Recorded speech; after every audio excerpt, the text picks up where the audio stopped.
Ya, oke.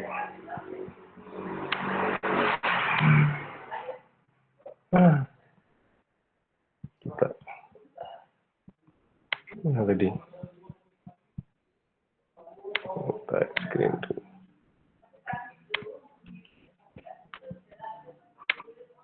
Mana barangnya? My item, my alas. Oh, gitu ya. Admit. Saya ulangi. So presenting a window. Iya, oke. Oh, belum diklik. Jadi hari ini kita bicara tentang keluar enggak ya? Belum ya? Atau sudah ya? Kita bicara tentang cache memory. Itu di komputer modern itu pasti ada cache memory karena dia mempercepat eksekusi. Mengapa cache memory bisa mempercepat eksekusi? Karena dia letaknya dekat dengan CPU. Dan hal-hal yang akan diakses oleh CPU dimasukkan ke cache dulu, kemudian CPU tidak lagi mengakses memori, tetapi mengakses cache. Nah, memang nanti CPU harus mengakses memori ketika yang dia perlukan tidak ada di cache ya.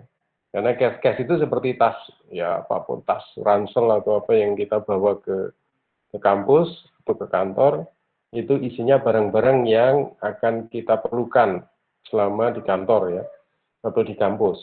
Nah, kalau kita lupa meletakkan sesuatu itu nanti ya terpaksa, misalnya butuh setip, nggak ada, terpaksa beli setip ya, butuh ballpoint, ternyata ballpointnya tertinggal, jadi mungkin kita beli ballpoint itu kan, nggak mungkin pulang ke rumah untuk ngambil. Nah, dalam contoh ini memori utama itu rumah ya, di rumah. Nah, kita contohnya ya walaupun di Jakarta tidak mungkin, contohnya kalau kita tidak beli, contohnya kalau perlu ternyata chargernya ketinggalan, maka kita balik ke rumah untuk ngambil charger. Ya, itu gambarannya.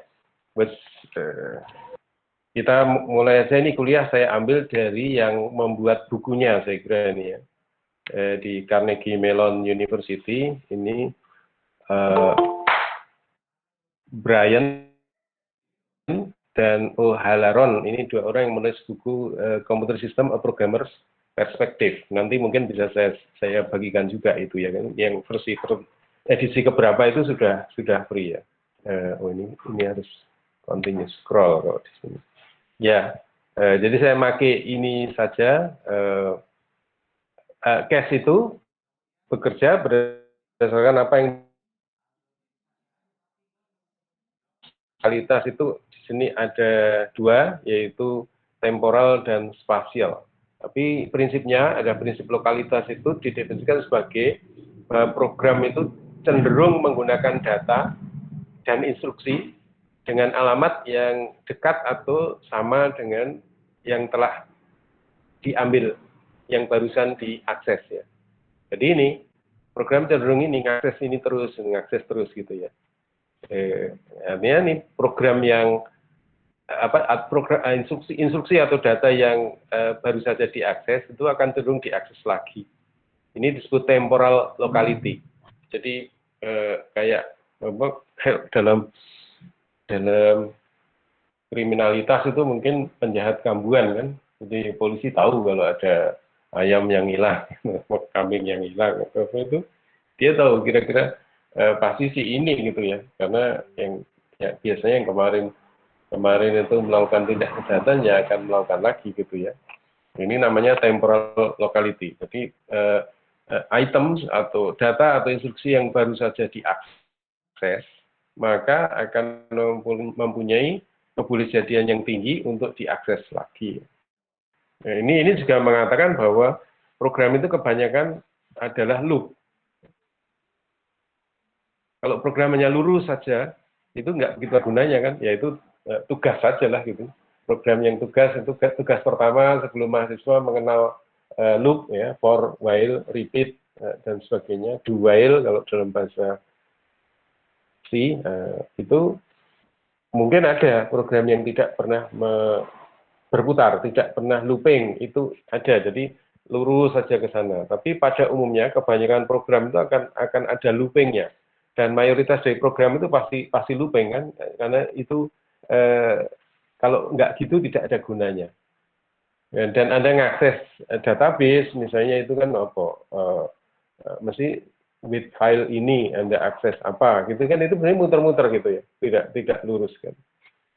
Kemudian spatial locality itu item, data atau instruksi yang di dekat yang baru saja diakses itu akan cenderung diakses. Jadi ini bedanya dari kalau tadi itu terus di suatu tempat, kalau ini geser. Jadi ini spatial locality. Jadi lokalitas waktu dan lokalitas ruang. Nah ini yang mendasari perancangan dari cache. Sebetulnya nanti juga pipeline. Kalau Pak Nazori mungkin sudah membahas itu pipeline. Pipeline itu ada di dalam CPU ya. Cache itu juga ada yang di dalam CPU, ada yang di luar CPU. Jadi tergantung levelnya berapa. Nanti ada level 1, level 2, level 3. Level 3 itu jelas ada di luar cache. Ada di luar CPU. Nah, kenapa ada level-level itu? Nah, kalau misalnya komputer sekarang itu multi-core, itu nanti di level 3 itu mereka mengakses cache yang sama. Ini kan jadi pertanyaan juga kan, mengakses cache yang sama.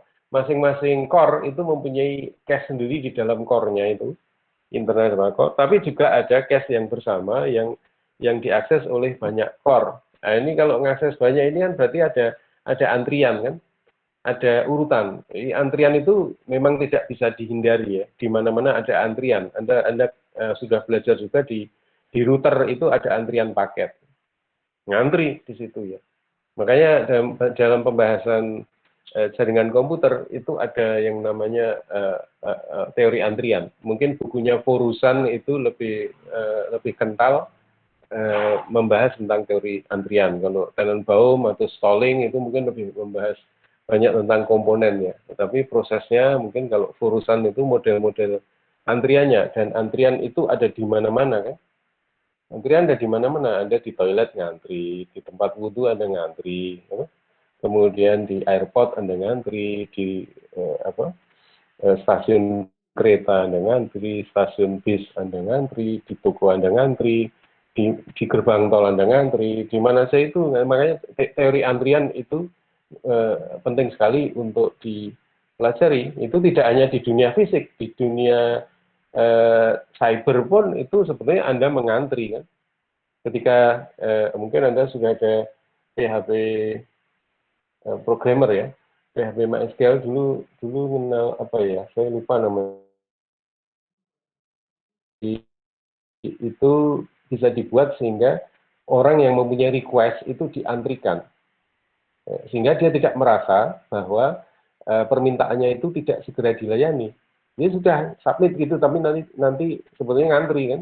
Nah, Google itu kan juga sebenarnya kita ngantri, cuman karena yang melayani banyak sekali, kita searching itu sebenarnya ngantri itu. Nah, tapi yang lain banyak sekali, ya, seolah kita tidak antri. Seolah kita itu memiliki Google itu sendiri ya. Nah, itu ada sekian banyak. Bayangkan kalau misalnya supermarket ini ya, zaman sebelum pandemi, sekarang pada berjatuhan ya, itu counternya banyak. Jadi mbaknya, masnya yang di kasir itu banyak sekali. Maka antriannya tidak terbentuk kan. Antrian nggak terbentuk, tapi kalau misalnya Sabtu ini masanya orang berbelanja, lalu pengelola supermarketnya itu hanya mengalokasikan beberapa teller saja atau counter saja, maka pasti antriannya mengular, ya. Gitu. Di bank ya pada hari Senin itu pasti antriannya panjang, karena 2 hari sebelumnya tutup ya, atau nanti hari Jumat itu pasti antriannya panjang karena akan libur Sabtu Minggu, jadi mereka harus menyelesaikan transaksinya itu. Saya tidak punya data kalau sudah di zaman ini M-banking atau internet banking itu sudah berkurang atau enggak, tapi nyatanya itu saya pernah masuk ke bank itu ya antrian customer service-nya aja panjang sekali. Ya, jadi orang-orang masih ngantri di situ, padahal harusnya sudah bisa selesaikan dengan jadi the bottom line itu adalah antrian. Semua itu antrian. Dan layanan gitu. Sesuatu menjadi antrian kalau laju layanan itu lebih rendah daripada laju kedatangan orang yang mau layanan. Jadi kalau layanannya lebih cepat, maka nggak terjadi antrian. Jadi misalnya orang di ATM itu semua lancar gitu ya, mungkin ngambil uang dikit aja kita sudah selesai, maka mungkin antriannya tidak banyak ya. Kecuali kalau ada satu orang tapi semua membayarkan untuk sekian banyak orang, ya, itu bisa lama ya. Oke, jadi ada temporal locality dan spatial locality. Nah di dalam komputer modern ini malah terlalu besar ya. Dalam komputer modern, wah, yang bawahnya malah nggak kelihatan. Nah, gini ya, itu bisa terdiri dari banyak sekali memori ya. Ini makanya disebut sebagai memori hierarki. Yang paling atas itu yang paling kecil ukurannya, paling cepat aksesnya, dan paling mahal harga per byte-nya. Jadi yang register itu mahal sekali ya, CPU mahal sekali. Tapi kemudian makin ke bawah itu harganya makin menurun dan aksesnya makin lambat gitu. Tetapi makin besar ukurannya karena lebih murah, jadi orang bisa membeli yang besar. Yang paling bawah itu tentu yang paling murah, tetapi aksesnya paling lambat. Ya, ya ini kenapa kok tidak ini saja digedein gitu ya? Ya karena nanti kita lihat bahwa cache pun punya kejenuhan. Jadi kalau cache-nya itu dibuat 4 giga ukuran cache ya, gede banget ya. Itu juga tidak menyelesaikan masalah karena nanti ke atas itu nanti akan asimptotik juga ya.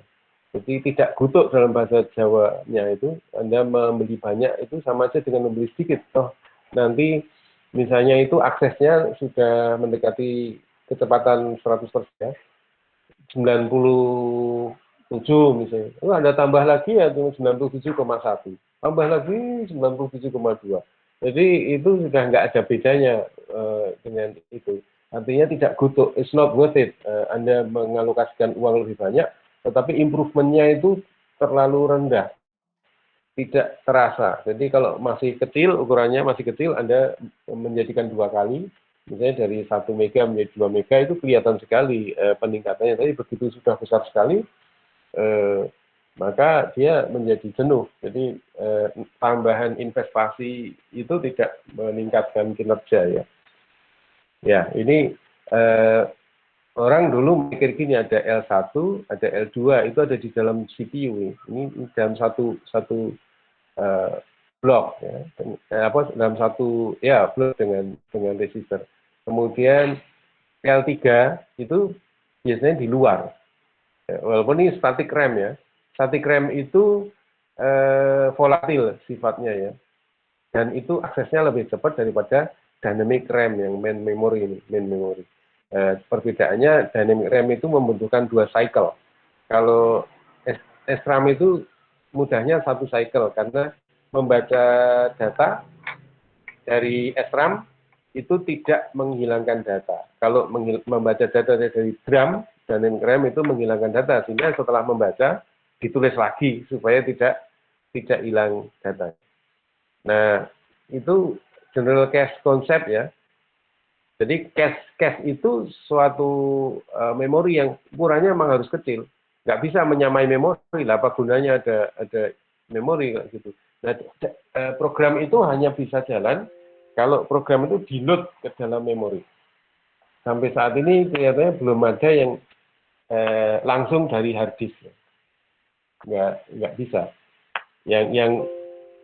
Yang bisa itu ini, misalnya Anda tidak perlu install, nah itu bisa. Tapi akhirnya sebetulnya juga file yang ada itu di-load ke dalam memori. Nggak mungkin komputer tanpa memori. Nggak mungkin. Jadi misalnya kalau Anda kenal ada Linux Mint ya, Linux Mint itu biasanya tidak perlu diinstal ya. Anda zaman dulu itu pakai CD-ROM gitu, masukkan, kemudian bootingnya dari sana. Tidak ada yang diinstal, tetapi pasti di situ ada memorinya, nggak mungkin nggak ada memori. Itu runningnya mau dari mana? Mungkin saya nggak tahu, saya belum main-main dengan Linux Mint lagi ya. Jangan-jangan sekarang itu tidak dengan CD-ROM, karena kebanyakan komputer tidak ada CD-ROM-nya. Mungkin menggunakan flash disk bisa juga, tapi sebenarnya yang terjadi dari data dari flash disk itu di load ke memori. Jadi ketika nginstall itu kan ada yang di apa namanya, ada yang dikompres itu lalu didekompres ya. Jadi zip-nya kan di unzip. Ya itu pasti memerlukan memori, karena yang melakukan unzip itu ada sebuah program. Nah, program itu duduk di memori. Tidak bisa program itu langsung dari hard disk atau dari flash disk. Ya memang programnya ada di situ, kemudian di-load dulu ke memori. Kemudian dijalankan. Nah, ketika program sudah berjalan, itu namanya proses. Ya. Karena proses bisa menyebabkan sesuatu. Kalau program nggak bisa, program itu hanya file saja. Jadi file itu di-load, lalu di-execute ke dalam memori, maka dia bisa merubah sesuatu, bisa menimbulkan kejadian. Zaman saya itu orang berhenti, ketika saya belajar dulu, orang berhenti ngomong ke proses ya, tapi Anda sudah kenal ada thread ya, sudah lebih kecil lagi gitu, jadi sekarang zamannya sudah tidak hanya proses, tapi sudah subproses yang kecil-kecil itu sudah bisa di-track. Nah, sekali lagi semua proses di dalam sistem operasi apapun, kalau terkhusus di sistem operasi Linux, itu semua proses memiliki nomor. Semua proses diidentifikasi berdasarkan nomornya. Ya, seperti Anda antri di bank itu Anda pegang nomor ya. Entah antri ke teller atau antri ke customer service, Anda pegang nomor. Anda dikenali sebagai nomor di situ ya. Nanti dipanggil nomor 23 gitu misalnya. Itu Anda masih menyerahkan buku rekening atau apapun gitu ya. Nanti Anda dikenali sebagai Anda. Tapi ini sistemnya itu hanya mengenali angka ya. Seperti hanya di sini mengenali proses itu dengan angka. Nanti begitu Anda sudah dilayani oleh mbaknya atau teller atau customer service, Anda setelah itu nomor itu dimatikan setelah selesai. Nomor itu dimatikan, nggak ada lagi nomor itu. Mungkin bisa di reuse nanti ya. Mungkin nomor itu akan ada lagi ya. Kalau nomornya sudah habis, saya nggak tahu ada apa enggak itu ya. Mungkin dia menyediakan sampai berapa ratus gitu ya, satu hari nggak mungkin melayani itu. Jadi mungkin tidak pernah kembali kecuali hari berikutnya ya. Hari yang sama saya kira nggak ada yang kembali ke nomor itu dipakai lagi ya, reusable itu kan enggak ya. Nah kalau di dalam komputer kemungkinan kan ada itu proses yang sudah di-kill, nomornya itu sudah nggak dipakai. Nanti mungkin bisa dipakai oleh yang lain lagi, mungkin itu ya. Ini bahasan sistem operasi. Nah kalau Anda sebagai seorang programmer itu bayangkan di bank itu apa sih isinya, programnya apa ya. Jadi dia mesti dari sebuah server gitu, kemudian ini terminalnya teller, kemudian customer service, itu nanti dia punya nomor. Bagaimana menjaga bahwa tidak muncul nomor yang sama di dua teller, gitu kan? Jadi dari mana ketika ini dimatikan lalu di next kan ya, nomornya next sekian tambah satu mungkin ya, tambah satu. Lalu dia harus ditampilkan di komputer yang idle, tidak sedang melayani kan. Ya, dengan begitu mbaknya nutup rekening Anda, maka dia sudah free kan, sudah free. Kemudian sistemnya bisa mengalokasikan nomor berikutnya ke dia, atau mungkin kalau tidak selalu nomor berikutnya ya, nomor berikutnya mungkin dialokasikan ke teller yang lain. Tapi yang teller yang barusan melayani Anda itu mungkin nomor Anda ditambah 3 atau ditambah 5 atau berapa ya. Dan itu anunya ya, asiknya di situ itu apakah itu sebuah aplikasi sederhana ataukah aplikasi distributed ya. Yang itu distributed processing, nanti muncul persoalan-persoalan yang terkait dengan sistem operasi, ya, yaitu misalnya masalah deadlock juga bisa ada. Kemudian masalah ini misalnya ya, itu sistem operasi kan selalu mengajari Anda, misalnya Anda 4 orang nyewa sebuah rumah, lalu di rumah itu ada satu kulkas. Nah, si perjanjiannya kulkas itu sebagai tempat untuk berkomunikasi tentang misalnya, oh telurnya tinggal 2, jadi harap membeli telur, salah satu orang yang membeli telur. Nah, kalau tidak ada sinkronisasi, maka Anda nulis gitu ya, mungkin yang lain pas nggak ada di situ, Anda di rumah, telur tinggal 2, harap beli telur. Nah, nanti bisa 3 orang yang lain itu beli telur semua. Ya, bisa beli telur semua, karena harusnya orang yang sudah beli telur dan kemudian kembali, itu melepaskan pesan yang mengatakan harap beli telur ya, karena Anda sudah beli. Tapi kalau dia belum pulang, lalu yang lain pulang ke rumah menemukan itu, dia keluar ke supermarket atau ke warung gitu untuk beli telur. Nah, ini sudah 2 orang yang beli telur. Ini masalah sinkronisasi yang mungkin tidak saya bahas secara detail. Itu ada di bahasan tentang sistem operasi. Oke, kembali ke sini ya. Jadi ini misalnya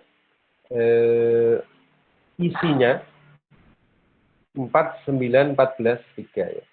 Ya, nah di memori itu juga ada 4, angka 4. Jadi sebetulnya dia copy. Cache itu isinya copy dari apa yang ada di memori, yang itu seolah-olah komputer itu memprediksi atau ngambil sekian blok, karena tadi ada istilah locality ya. Jadi kalau asumsinya kan data itu, program itu kan berjalan sekuensial. Ini pasti yang berikutnya akan diambil. Jadi saya ngambil dulu, ya. Tapi nanti ada masalah kalau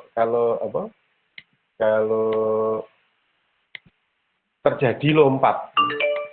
Jadi misalnya ini ada isinya 4, 9, 14, 3. Jadi kalau program itu membutuhkannya hanya 4, 9, 14, 3, selama program itu jalan, maka tidak terjadi perpindahan data dari memori ke ini, kecuali yang pertama kali. Jadi cache itu ada istilahnya hit ya, hit sama miss ya. Pada saat awal cache itu kosong, jadi 4, 9, 14, 3 itu harus dimasukkan dulu kan. Berarti itu kondisinya 4 blok itu pertama adalah cache miss. Jadi dengan pembahasan ini tidak mungkin cache itu optimal 100%, nggak mungkin 100% optimal. Ya, apapun sebenarnya juga nggak mungkin 100% optimal. Jadi dia pasti ada yang terpaksa harus dipindahkan dari memori. Ya Anda kalau bawa tas itu kan Anda terpaksa masukkan dulu ke dalam tas ya. Apa yang akan Anda bawa ke kantor atau ke kampus, Anda masukkan dulu ke dipindahkan dari. Nah, ini tergantung Anda memprediksi nanti kebutuhannya itu apa. Apakah Anda membutuhkan tisu? Apakah Anda membutuhkan lunchbox di situ yang sudah diisi makanan? Apakah Anda memerlukan sikat gigi, odol, dan sebagainya di kantor? Itu sudah ada di sana. Apakah Anda perlu bawa dari rumah? Anda bisa juga membayangkan bahwa cache-nya itu ya meja kerja Anda itu yang mungkin itu ada barang-barang yang akan sering diperlukan ketika Anda berada di kantor Anda ya, itu sering banget akan dibutuhkan, maka Anda punya pensil, punya stick, punya sikat gigi, punya odol ya, mungkin punya sticky note, punya segala macam gitu ya, ballpoint warna-warni, punya spidol, punya tip X, punya stabilo dan penggaris, pensil, kemudian peraut pensil dan sebagainya. Mungkin itu disediakan oleh kantor juga bisa juga, tapi kan ada banyak hal yang itu ya pasti itu pertama harus dimasukkan. Nanti kemudian kalau ternyata selama Anda kerja itu yang ada di meja Anda itu sudah mencukupi, ya Anda nggak perlu mengakses memori, kan? Nggak perlu mengakses memori di sini. Nah, kalau sering mengakses memori berarti itu lambat, karena akses ke memori itu lebih lambat daripada akses ke cache. Idenya awalnya adalah supaya CPU itu hanya mengakses ke cache, tidak mengakses ke memori. Tapi itu jelas tidak mungkin, karena sebagai awal cache itu harus diisi dulu ya. Nah, ini tadi saya katakan hit ya. Kalau yang diminta oleh CPU itu 14 ada di cache ya, maka itu disebut hit. Ya, kena gitu ya. Ya, artinya apa yang diperlukan oleh CPU dapat ditemukan di cache. Ya. Tapi kalau ini CPU memerlukan 12, itu miss karena punyanya 9 ya sini. Nah, punyanya 9. Ya, ini kemudian karena terjadi miss dia butuh 12, 9-nya ini ditendang, diganti dengan 12 yang dibutuhkan dari sini tadi. Nah, saya sudah menggunakan kata ditendang ya. Jadi ini muncul ada placement policy. Jadi kebijakan penempatan itu. Untuk menentukan di mana blok yang diambil dari memori itu harus diletakkan. Nah, ini apa? Ini kan ngawur aja tadi, pokoknya ini yang nggak ada 12. Kenapa kok yang ditendang 9 gitu? Kok tidak 8? Kok tidak 3? Kok tidak 14? Ini terkait dengan replacement policy. Jadi ketika ada miss, apakah Anda menggunakan FIFO, jadi first in, first out. Jadi siapa yang tadi blok yang paling dulu datang, sehingga dia sudah paling lama nongkrong di cache. Ketika ada yang baru masuk, yang sudah lama nongkrong itu digantikan oleh yang baru. Itu kalau first in, first out. Tapi juga ada cara yang lain kan. Misalnya least recently used. Jadi sudah nongkrong di situ lama dan nggak pernah dipakai. Berarti itu nggak digunakan. Ya kan? Yang sering dipakai jangan ditendang. Dia sering dipakai kok. Ya, kalau nanti ditendang, nanti bolak-balik. Jadi miss-nya tambah banyak ya. Jadi itu nanti ada placement policy atau mungkin ada namanya optimal atau apa yang itu tidak bisa diimplementasikan, tapi itu hanya untuk akademik ya. Nah, kalau kita tahu masa depan, maka yang ditendang keluar itu bukan sesuatu yang di masa depan akan diperlukan, tetapi itu tidak bisa diimplementasikan. Jadi misalnya Anda mungkin kenal di S1 itu kalau page replacement policy. Ini kan mirip juga ya, page replacement policy namanya Beladi. Beladi itu kalau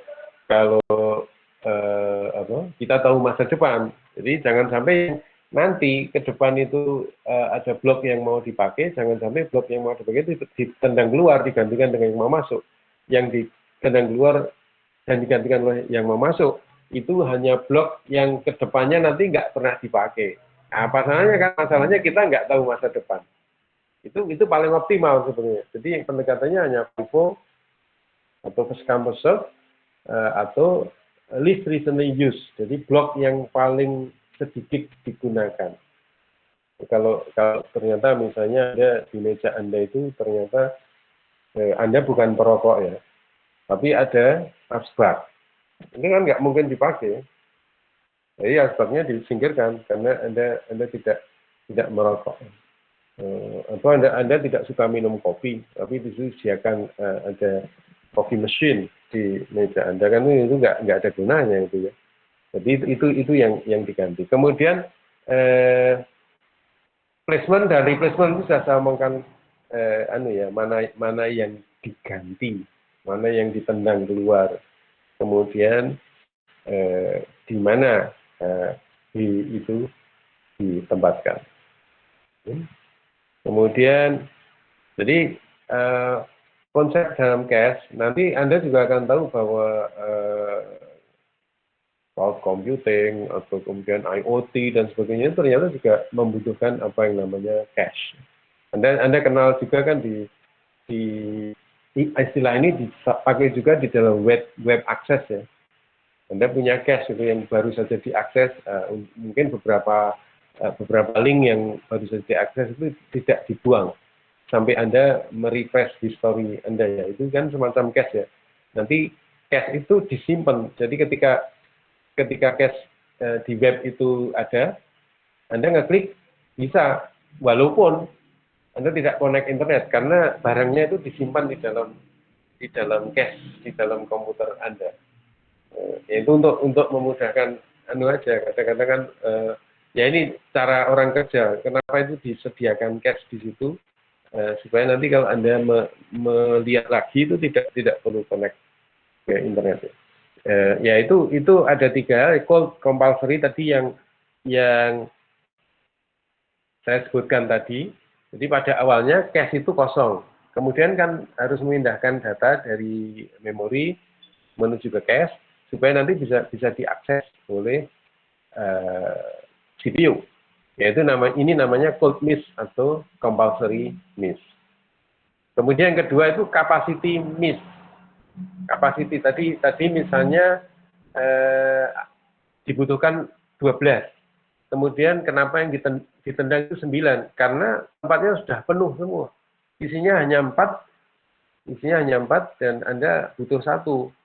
Jadi nggak ada tempat lagi. Jadi harus ada 1 yang ditendang keluar. Yaitu capacity. Karena kapasitinya tidak mencukupi. Kemudian conflict miss ya. Most cache limit block at level K plus 1 to a small subset. Sometimes a singleton, ini disebut singleton, that block position at level K.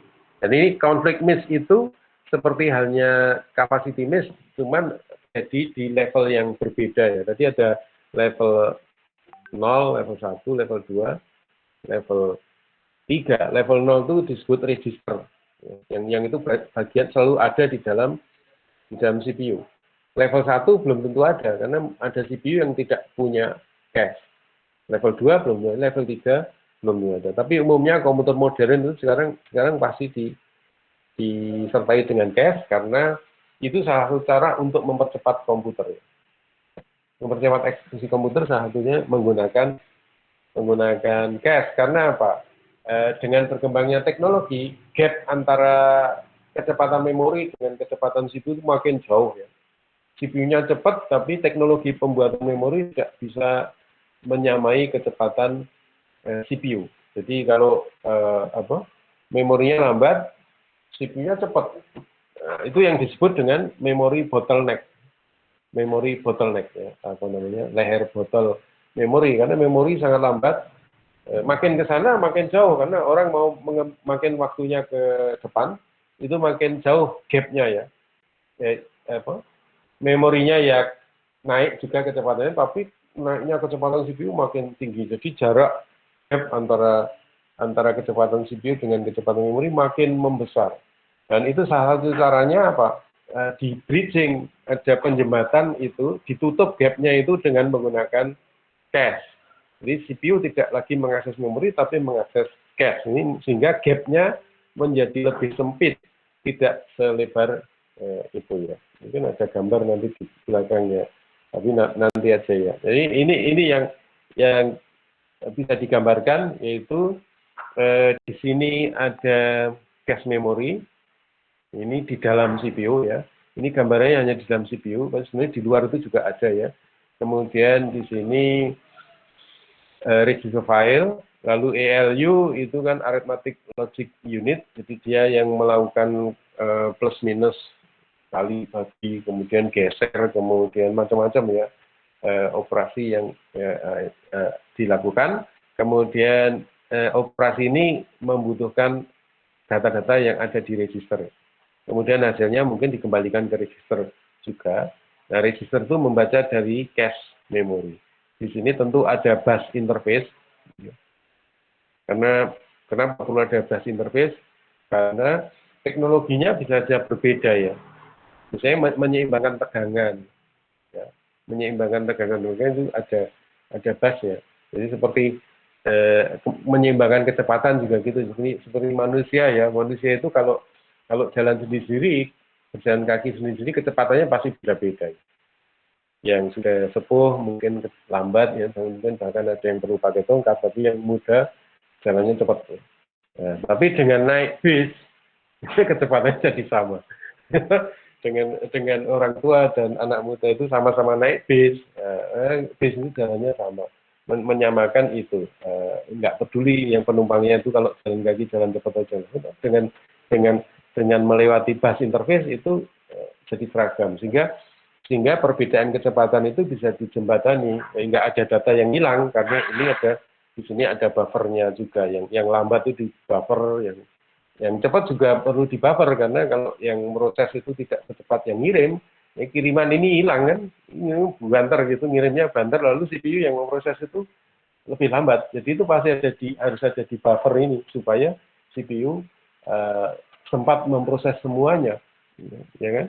Itu ya kan seperti Anda makan di meja makan itu. Tapi kalau itu contohnya susah ya, karena kecepatan Anda makan itu tidak secepat di pramusasi untuk menyajikan makanan.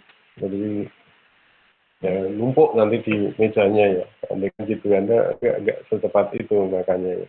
Kemudian di sini ada I/O bridge ya, antara main memory dengan bus interface melalui sistem bus, memory bus. Jadi bus itu nanti dipahami seperti hanya bus yang dinaiki manusia itu, jadi menyamakan kecepatan. Jadi kalau ini orang jalan sendiri ya dia kecepatannya beda-beda, tapi dengan adanya bus ini menjadi sama. Ini Anda kenal ada I/O bridge ya, di Intel itu ada North bridge, ada South bridge. Kalau nggak salah ini yang South bridge ya, yang dekat dengan I/O, tapi yang dekat dengan memori itu disebut CPU, itu disebut sebagai North bridge. Ya, silahkan lihat itu kenapa kok mereka menyebutnya jembatan utara dan jembatan selatan. Ya, jadi untuk bridge juga gitu, membridging karena perbedaan kecepatan, perbedaan tegangan itu juga bisa ya. Ini yang sini 5 volt, sini 3 volt, bagaimana bisa connect ya dengan interface atau dengan menggunakan bridge ya. Sekarang itu sudah tidak menjadi persoalan lagi, dan bagi user atau programmer sebetulnya ini tidak perlu tahu ya. Pokoknya Anda programmer PHP, MySQL ya, ngertinya itu aja sudah jalan ya. Ya kan? Terus tahu database sudah jalan.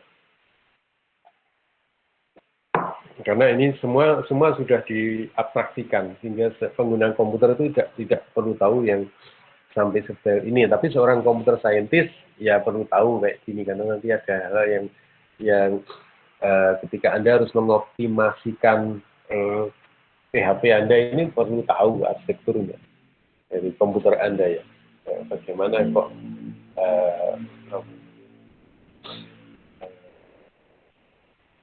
yang biasa itu lambat, lalu Anda menggunakan trik tertentu menjadi lebih cepat ya. Oke. Itu tipikalnya. Nah ini kalau modern CPU design itu, nah zaman saya itu belum ada namanya prediction. Ya. Zaman Anda ini sudah ada yang namanya prediction, branch predictor, ya, branch predictor. Jadi apa? Prediksi itu apa? Ya forecast, prediksi, prediktor ya prediksi ya. Prediksi bahwa nanti akan lompat atau tidak, karena persoalannya apa? Kalau lompat nanti apa yang sudah dibawa ke cache itu harus dibuang semua, atau yang sudah ada di pipeline itu harus dibuang semua, di flush istilahnya ya. Jadi itu sangat memperlambat komputer, padahal sudah pakai cache. Nanti ada caranya di belakang bagaimana supaya bisa mengakali cache sehingga akhirnya dapat speed up, yaitu dari retirement unit juga, receiver file, fetch control, instruction decode, instruction cache. Itu ada instruction cache dan data cache. Jadi pasti ini mungkin sudah dibahas oleh Pak Nasri, karena ini sebenarnya bagian dari CPU ya, yang itu arsitektur ya, istilahnya bukan organisasi. Tapi kalau Anda melihat ini ada instruction cache dan ada data cache, maka kita bisa menyimpulkan bahwa ini Harvard architecture ya. Dalam itu sebenarnya Harvard architecture. Karena instruksi ditaruh di dalam cache atau memori tersendiri dan data ada di memori tersendiri. Ini adalah arsitektur dari Harvard. Kalau arsitektur von Neumann itu data dan instruksi itu tidak peduli ini data atau itu taruh di memori yang sama. Nanti yang membaca itu harus bisa memilah, harus bisa membedakan antara instruksi dan data. Sehingga pada komputer von Neumann itu kontrol unitnya itu lebih rumit daripada pada Harvard. Jadi instruction decode ini. Instruction decode atau karena ini kenapa ini kok begitu ya? Karena dia yakin yang dari sini pasti instruksi. Kalau dalam von Neumann yang keluar dari memori dibaca dari memori belum tentu bisa diputuskan instruksi atau data sebelum masuk ke kontrol unit. Ya. Kemudian ini functional unit itu nanti terkait dengan instruction set architecture, ada branch, ada arithmetic, ada load, ada store. Load itu nanti yang mengambil data dari memori, kemudian store itu yang masukkan data ke memori ini. Branch itu kalau lompat ini ada kontrolnya, kemudian ada bagian eksekusi. Nah, di dalam gambaran ini tadi yang gambar yang sudah kita bahas, ini Core i7 itu ada L3. Jadi cache level 3 ini ternyata dipakai bersama oleh 6 core. Oleh 6 core. Ini ada Q, ada uncore, ada IO. Tadi saya singgung ada antrian ya. Ada antrian. Jadi kalau layanannya lebih lambat daripada yang datang, ada antrian ya. Misalnya di gerbang tol ada orang yang ngetek bolak-balik itu tidak berhasil. Nah, itu terbentuk antrian ya. Belakangnya pasti mengular gitu sebenarnya. Atau ngetapnya itu benar tapi ternyata kosong kan. Ya, pas dia mau bayar uangnya kosong ya. Atau kurang. Jadi gerbangnya nggak buka sehingga orang menjadi bulking. Bulking itu Anda pindah jalur, mundur gitu pindah jalur ke pintu tol yang gerbang tol yang berbeda ya. Karena ini ada breakdown di situ ya. Itu menarik sebenarnya kalau kita mau bagaimana mengoptimalkan antrian ya. Arsitektur bandara itu mestinya disusun dengan itu ya. Supaya kalau orang turun, misalnya pesawat turun bareng ya tidak bisa bareng sih karena ada air traffic control. Tapi itu kan proses keluar penumpang itu memakan waktu. Jadi nanti dari gerbang ini barengan penumpangnya.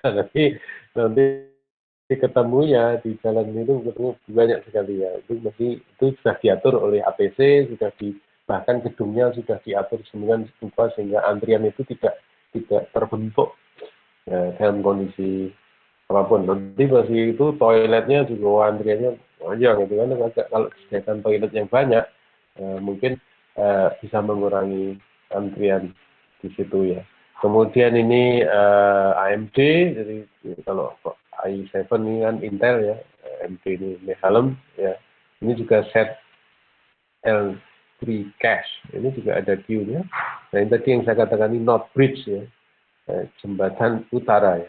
Lalu di sini ada cache yang 2 mega, level 2. Ini 2 mega, ini ada 2 cache. Level 3 itu 2 mega juga ya. Ya.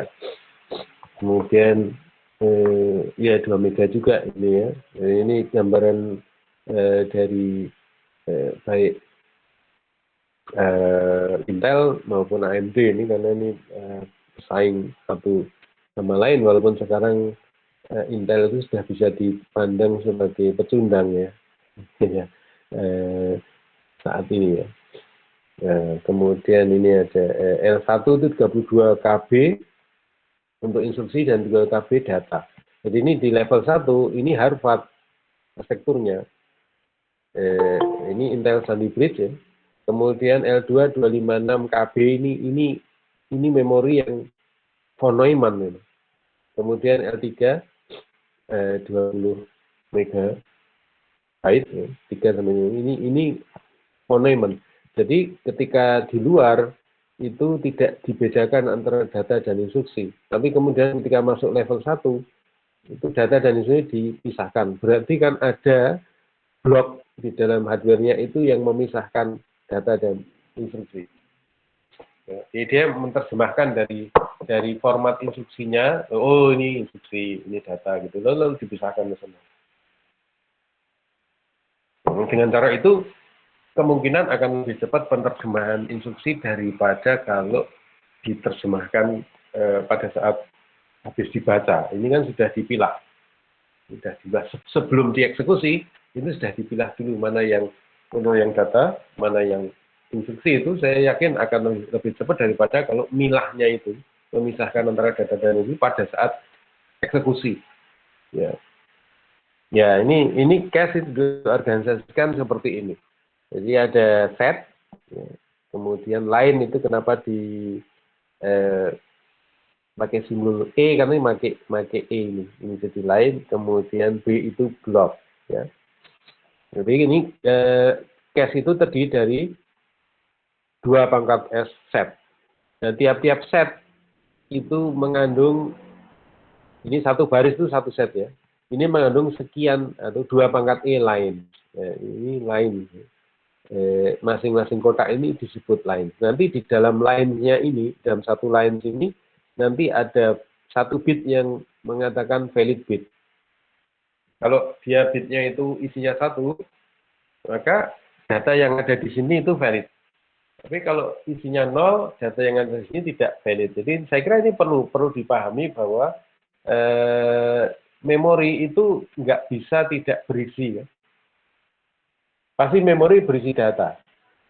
0 juga bisa. Tapi itu data itu ya. Nggak bisa, nggak ada isinya. Jadi karena itu perlu ada valid atau tidak untuk mengatakan bahwa data yang ada itu bukan sampah. Kalau nanti validnya sama dengan 0, itu dikatakan bahwa oh datanya itu sampah. Ini jangan dianggap itu ya. Jangan dianggap ini data sampah. Ya, tapi kalau 1 ini datanya valid. Jadi Anda bisa menganggap ini data yang benar gitu ya. Kemudian di sini ada tag. Ya, tag itu gambarnya seperti Anda masuk airport itu kan koper Anda terlalu besar tidak bisa masuk kabin, maka Anda dapat sedikit tag nanti untuk ngambil ya. Kalau di luar negeri malah nggak pernah kepake itu ya, karena semua orang ngambil kopernya sendiri. Ngapain harus dicek gitu ya. Dan saya sekian kali ke luar negeri nggak pernah ditanya itu. Masuk Soekarno-Hatta aja ditanyain itu supaya tidak salah ngambil ya. Di Bina enggak, itu orang nggak peduli dengan itu. Ya tapi saya siap bigit tag itu jangan sampai hilang, karena nanti kalau bagasinya tidak ikut turun dengan pesawat somehow gitu ya. Mungkin Anda pernah nonton dokumentasi tentang Dubai ya, bagaimana mereka menggunakan otomasi, menggunakan robot untuk memindahkan bagasi dari satu pesawat ke pesawat yang lain. Karena ini kan misalnya saya dari Jakarta ke Dubai, itu satu pesawat. Nanti dari Dubai ke Wina, itu pesawat yang lain. Berarti bagasi saya kan harus dipindahkan ke pesawat yang itu, yang mau ke Wina itu. Nah, gimana caranya supaya tidak keliru kan? Itu banyak di dalamnya itu ada ban berjalan, dan mungkin otomatis juga ada yang tinggal membaca tagnya. Ini selama ini hanya sekali saya alhamdulillah itu bagasi saya dari Manchester naik Emirates juga, dari Manchester kemudian turun di Jakarta itu bagasi saya nggak keluar gitu ya. Lalu saya komplain, jadi saya tunjukkan tiket tag saya, terus kemudian kopi dari paspor, tiket dan sebagainya. Lalu saya katakan perkiraan nilainya berapa. Terus saya katakan ya kira-kira nilainya 1.500 pound gitu ya, misalnya. Nah terus orang oke, nanti kalau ini nggak ketemu 1.500 akan saya ganti. Itu dari airline-nya, dari Emirates ya. Kita akan bayar Anda 1.500 plus denda keterlambatan atau ini ganti keterlambatan. Tapi waktu itu 3 hari kemudian saya ditelepon dari Adiseto, saya ngambilnya di Adiseto, ya. Udah dikirim ke Jogja, ya. Terus saya dapat asuransi $150, ya. Karena 1 hari 50. Jadi karena saya sebelum berangkat saya sudah bayar asuransi. Itu tentunya asuransi barang saya kembali semua, cuman terlambat. Jadi dia asuransi itu ganti keterlambatan itu. Bayangkan kalau misalnya saya berangkat, itu semua jas dan sebagainya ada di cover dan saya harus presentasi dengan jas. Padahal saya masih pakai jeans dan t-shirt itu yang ada di badan. Lalu bagasinya nggak turun kan, itu terpaksa saya harus nyari ya. Padahal mungkin tidak mungkin juga kalau besok pagi-pagi presentasinya, bagaimana bisa nyari toko untuk beli itu. Biasanya sih landingnya hari Minggu kan, hari Minggu siang itu dan landingnya mungkin bisa cari, tapi kan di sana itu mahal nih ya. Kalau beli jas sana kan mahal, tidak semurah di sini ya. Kalau apalagi di Jogja bisa bikin sendiri gitu, 1,5 juta udah jadi lengkap ya. Iya. Jadi tadi tag, saya ngomong tag, ini juga seperti itu. Kemudian apa? Di sini blok. Ini berdasarkan B-nya itu nanti 2 pangkat B. Jadi ukuran cache itu S kali E kali B data ya. Ya, S-nya itu 2 pangkat S. E-nya 2 pangkat E. B-nya itu 2 pangkat B kecil. Ya. Nanti yang menarik lagi ketika ngakses cache itu dia tidak address base. Ya ini cache itu termasuk istilah ini. Kita bisa mengatakan cache itu sebagai content addressable memory. Jadi ngaksesnya menggunakan isinya, bukan menggunakan alamatnya. Jadi nanti masing-masing itu akan ngomong, lain ini akan ngomong ya. Siapa yang punya siapa yang nyimpen ini? Nanti mereka yang nyimpen akan ngomong, saya nyimpen ini. Jadi itu content addressable memory. Kemudian ketika membaca, nah ini ketika membaca. Mas, nanya Prof. Ya. Itu tadi line itu maksudnya line instruction atau line apa Prof? Ya ini cuma istilah dari cache saja. Jadi set itu terdiri dari line. Jadi satu baris ini satu set. Line itu ini satu kotak ini. Oh. Ya nanti satu line itu isinya ini. Ini satu line. Ya ini istilahnya terlanjur kayak begitu. Istilahnya ya terlanjur kayak begitu. Sebetulnya kan ini bisa sub saja. Ya, oke. Baik, Prof. Ya. Wah, saya agak dulu ya. Kemudian, kalau membaca ya, tadi saya katakan itu membacanya dengan mencocokkan tag. Tagnya cocok apa enggak. Jadi nanti line yang mana atau blok yang mana yang lainnya cocok. Tapi nomor 1 harus B-nya valid dulu. Ya, ini. Ini menemukan mungkin contohnya ada enggak ya, contoh yang pas itu sehingga ini ada angkanya ya, ini ada angkanya terus kemudian kenapa kok kita menemukan itu. Jadi ini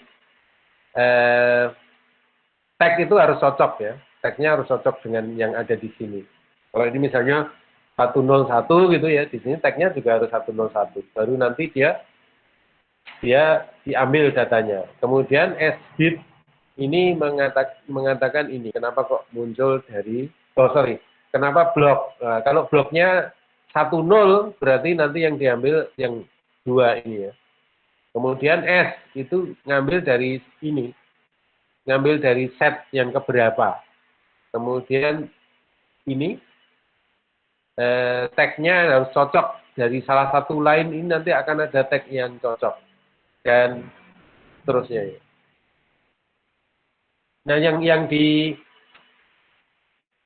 digambarkan tadi adalah direct map cache, di mana E itu, yang ini gambaran yang lain ya. Andaikan E sama dengan 1. Jadi 1 E sama dengan 1, itu satu set hanya berisi satu line. Kalau tadi ini kan berapa ini isinya? Sekian banyak ini ya, 2 pangkat E. Ini isinya karena E sama dengan 1, maka isinya hanya E besar sama dengan 1 itu, E kecil sama dengan 0 itu ya. 2 pangkat 0, 1.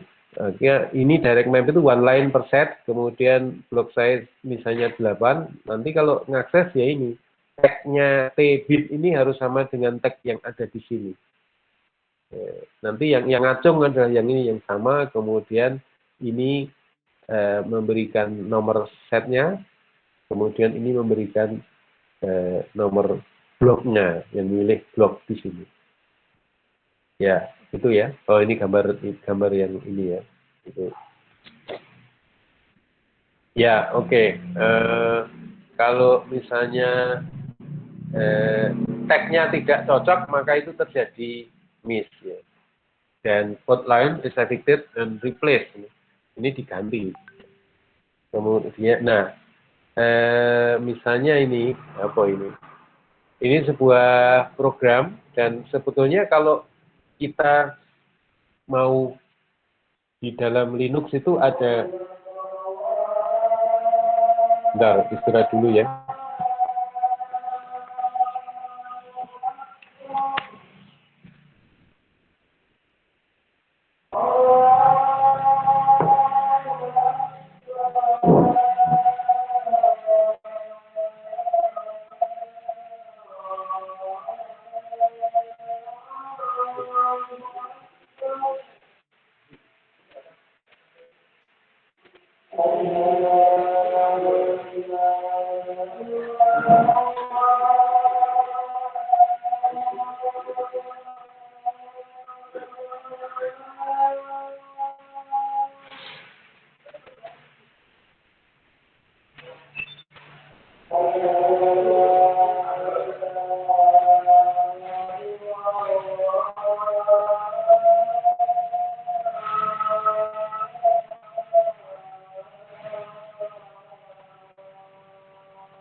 Ya, ini bisa dihasilkan dengan debug atau dengan ASM ya, assembly di di Linux ya. Nanti ini mengikuti sebuah, misalnya ini move long ya. Ini subtract quick atau apa gini ya. Add long. Long itu maksudnya format yang panjang ya. Mungkin 32 bit atau 64 bit. Kemudian di sini EAX itu kan registernya Intel yang itu extended, yang itu sudah Intel yang baru, bukan Intel yang lama. Kalau itu AX saja dulu itu AX itu 16 bit, kalau sekarang jadi 32 bit itu extended AX. Ini kita tidak mengajarkan ini, saya kira ini ceritanya Pak Masori, tapi artinya bahwa di Linux itu ada debug, ada ASM, bahkan ada nanti disassemble ya. Kalau disassemble itu lebih lagi ya, dari assembly ini bisa balik ke situ ya. Tapi yang perlu diperhatikan ketika Anda bermain dengan Linux itu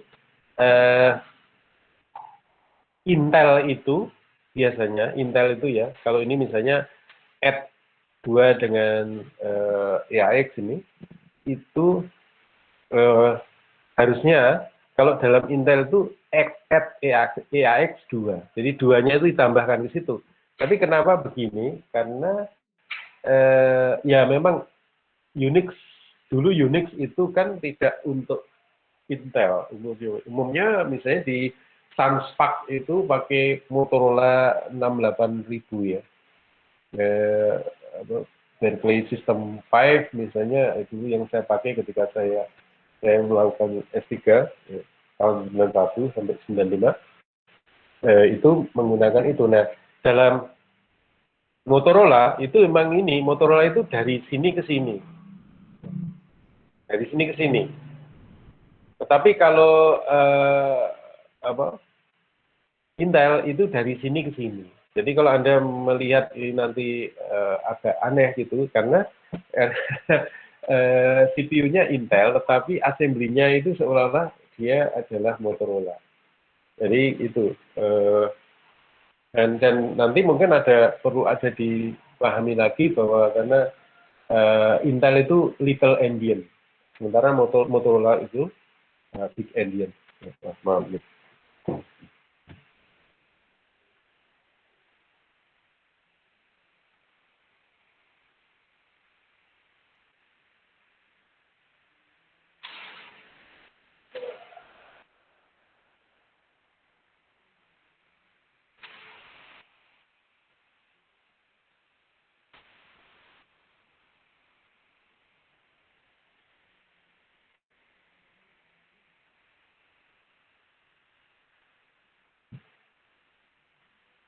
Nah, apa itu little endian? Little endian itu artinya byte yang nilainya rendah diletakkan di memori yang rendah alamatnya. Jadi kan itu bayangannya ada sebuah register yang 16 bit, kan isinya 8 sama 8. Jadi itu 2 byte kan. Jadi byte yang kanan itu yang lebih rendah nilainya, itu ketika nanti dikopikan ke memori, dia menempati alamat memori yang rendah. Sementara yang sebelahnya itu yang byte yang nilainya tinggi, itu nanti menempati memori yang alamatnya lebih tinggi. Jadi kalau alamatnya itu mulai dari 0, 1, 2 gitu, dan kita kenal bahwa Intel itu tidak mengenal jadi yang address itu harus harus genap. Jadi ujungnya itu 0. Nggak bisa 1 atau 2 byte itu letaknya di 1 sama 2. Itu nggak bisa. Jadi kalau alamatnya itu 10, 1 baris itu alamatnya 10. Kemudian alamatnya itu per byte ya.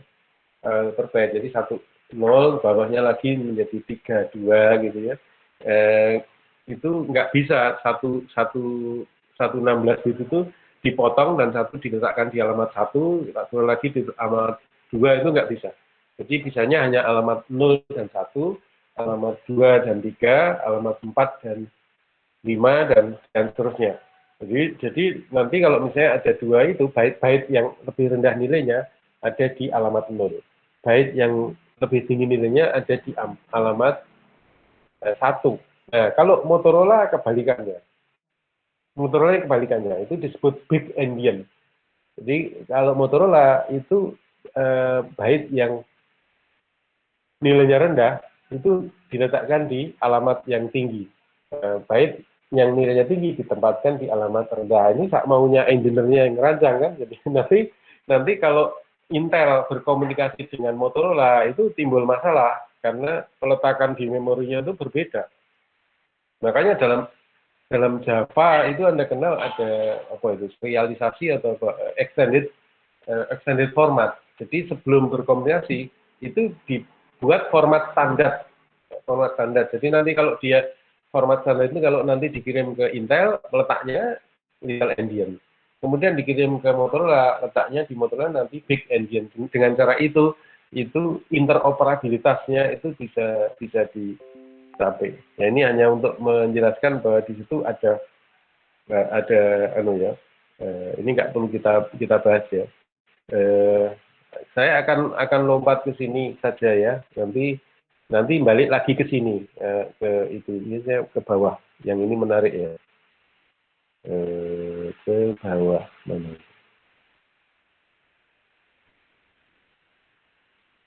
Nah, namanya memory mountain. Memory mountain. Ini misalnya ya. Ada program yang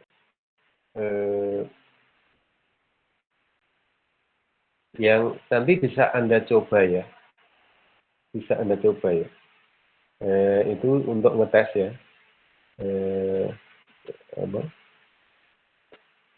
Nah, nanti kalau sudah ini, saya tidak akan bahas programnya itu apa.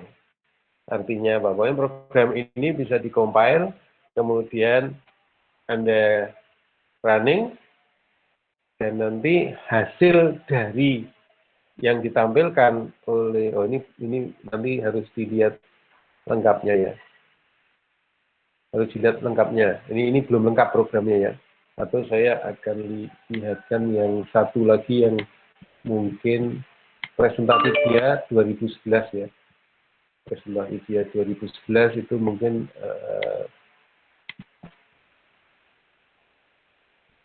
ya ini jelas kayaknya. Tapi saya mengambil yang paling baru, ternyata enggak cukup menjelaskan. Ini memori mountain ya. Saya putus dulu di sini. Nanti saya ganti dengan yang itu. Stop.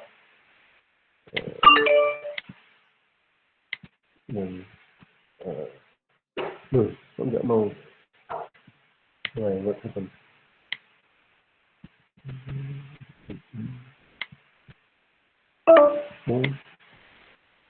Share screen error.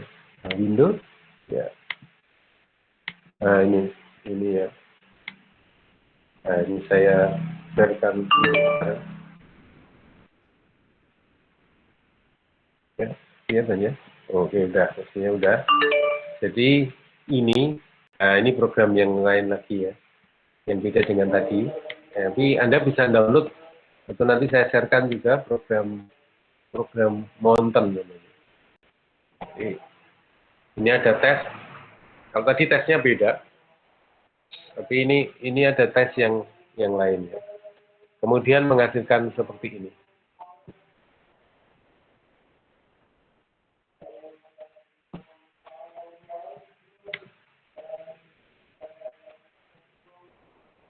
Ya, menghasilkan seperti ini. Ya. Oh, kecilkan lagi. Menghasilkan seperti ini. Jadi di situ ada namanya sprite dan kemudian working set ya. Anda bisa mencari di Google itu mountain.c, itu nanti ada program lengkapnya ya. Dan kemudian Anda tinggal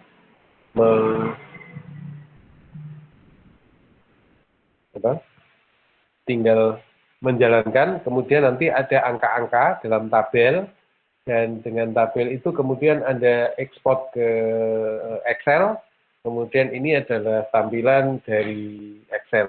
ya, tampilan grafik hasil dari Excel yang dari data Anda. Jadi tiap orang pasti punya data yang berbeda karena komputernya beda, ya kan? Komputer Anda beda, masing-masing beda. Nanti akan ada ada nggak? Nah, oke. Jadi akan ada jawaban gini ya. Ini jangan dibaca dulu ya. Ini jangan dibaca dulu. Nanti kita bisa melihat dari sebelah sini. Kita tahu throughput adalah kecepatan ya, kecepatan akses ya. Berarti kalau kecepatannya tinggi itu ada di daerah cache ya. Kemudian kecepatan yang paling rendah ini memori utama. Ini kecepatannya yang paling rendah. Jadi berada di sini ya. Nah, kemudian di antara ini mungkin ada cache-cache yang levelnya yang berbeda. Tapi kalau Anda melihat dengan memotong dari sebelah sini, nanti akan ada lonjakan-lonjakan throughput, dan pada batas-batas itu Anda bisa melihat ke bawah. Ini misalnya ini ya. Ini kalau di ini 32. Ini di sini 32 ya. Di sini 32. Jadi kenapa dia menjawab begini? Karena ini yang apa? Bahasa Jawanya itu apa? Nyeklek gini yang apa namanya? Yang tidak mulus, jadi ada lonjakan itu kalau dia ini 32 ini. Menuju ke 32. Ini di sini. Kemudian yang sini nanti nih 256. Dan yang lain lagi itu 8. 8-nya mana? 8-nya ini kan. Ya, 8. Sehingga ini bisa dikatakan bahwa komputernya memiliki, nah Intel Core i7 itu apakah dijawab juga oleh programnya, ini nanti kita lihat programnya ya kan. Sebetulnya bisa di query juga ini apa gitu ya. Ketika Anda mengklik sistem atau apa, dia bisa ngomong kan, itu berarti ada sesuatu yang dia baca. Mungkin ada di dalam sistem operasinya atau di mana yang dia bisa mengatakan bahwa ini juga bisa jawab clock-nya juga sebenarnya.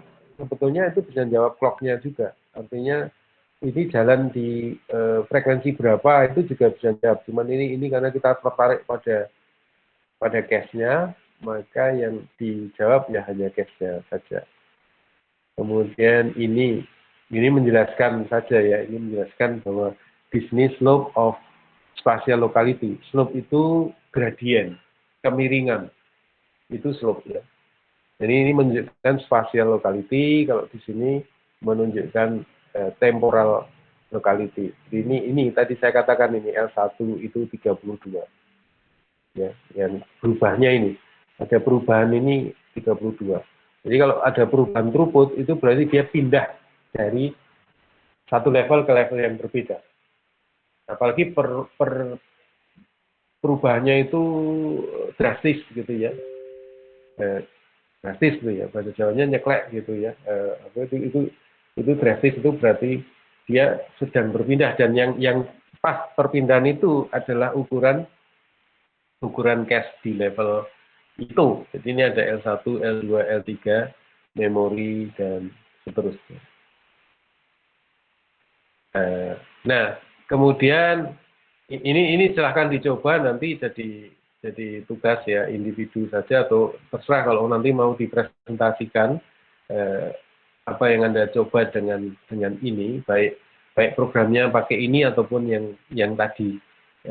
Kita bisa memahami bahwa di sini mungkin kita cari aja.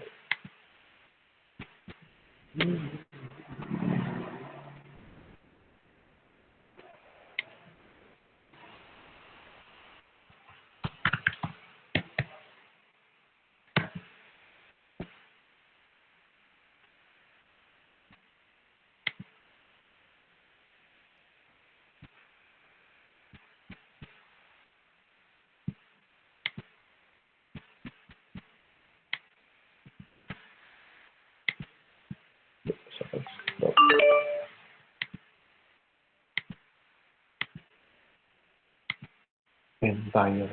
Itu ini boleh. Ya, ini saya ketikkan saja itu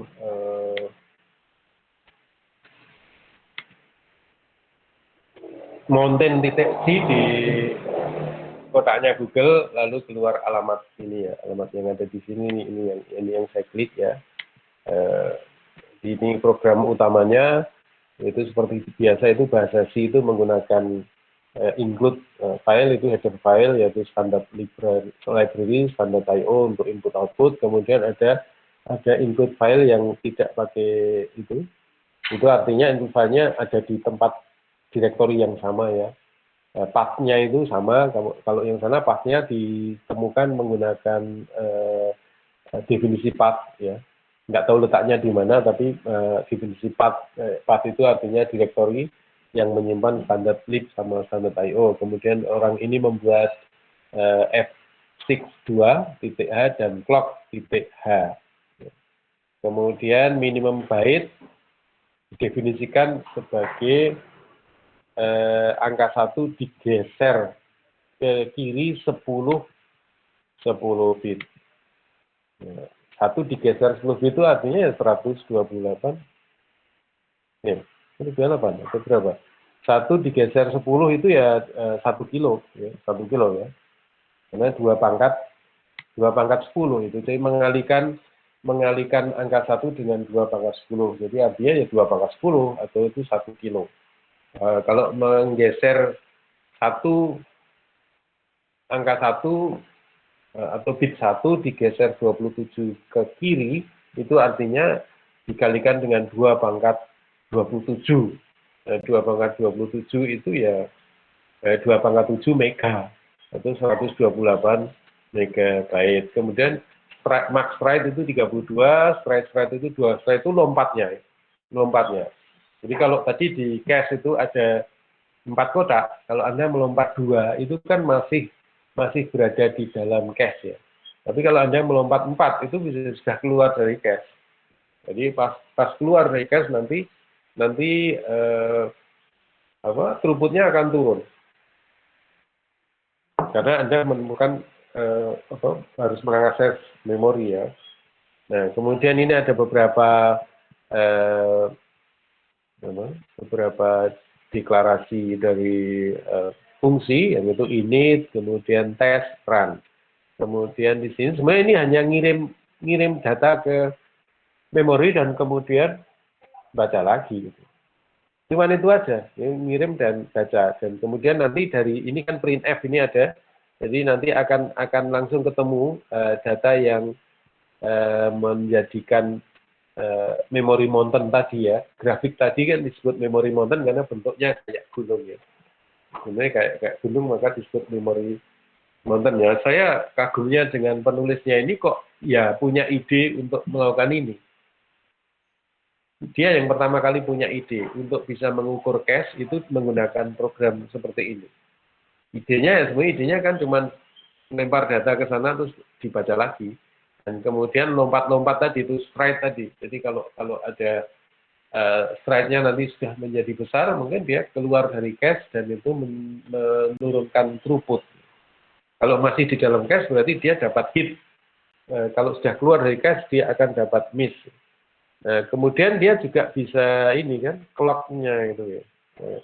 Nanti clock-nya itu ketemu juga berapa clock dari komputer yang Anda pakai itu ya. Ya ini bahasa C, clock frequency itu aproksimasinya berapa. Kemudian memori mountain-nya. Nah, ini tinggal mengcopy ini kemudian mengcompile. Kalau dalam Linux itu mungkin menggunakan GCC, GNU C compiler. Di dalam Linux saya mungkin ini juga karena C itu portable ya. C itu portable bisa di mana-mana. Anda mungkin pasti juga bisa mengcompile di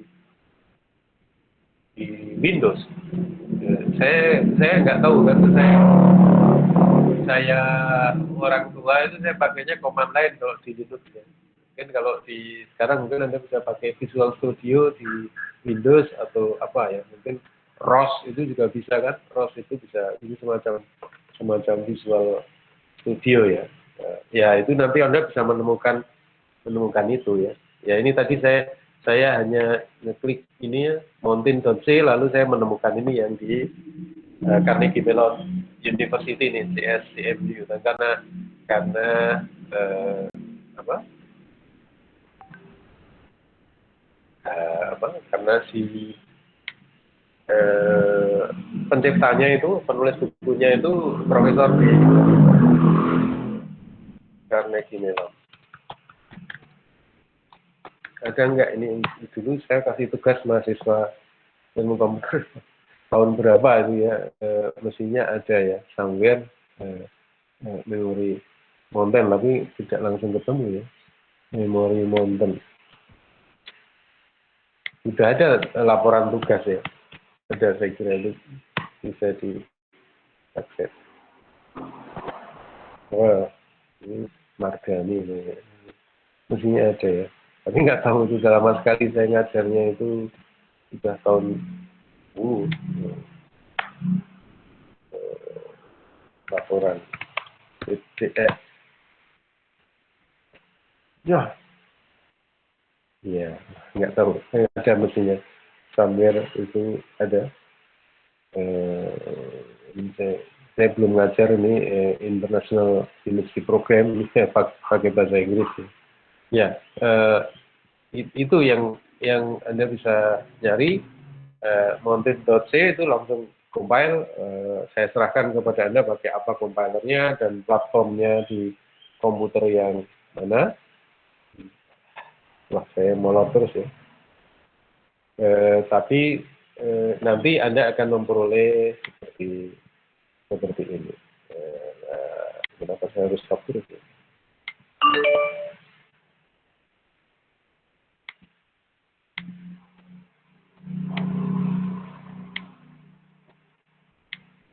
Ya, ini sebagian saja, ini sebagian.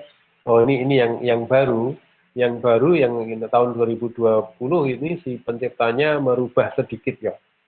Merubah sedikit fungsi teksnya itu ya. Saya kira itu tidak mempengaruhi dia. Mungkin pertimbangannya adalah ketika buku itu dirilis tahun 2003, maka komputer itu masih lambat ya. Kalau sekarang kan jauh lebih cepat, jadi mungkin juga supaya datanya bisa berbeda, karena kalau nanti cepat banget ya waktunya kan tidak bisa dibedakan ya. Ini gambarnya juga sedikit berbeda karena sekarang mungkin ada prefetch gitu ya. Prefetch itu ngambil dulu ya. Kalau ini agresif prefetching berarti agresif itu ya, bahasa Indonesia juga agresif kan, sama ya.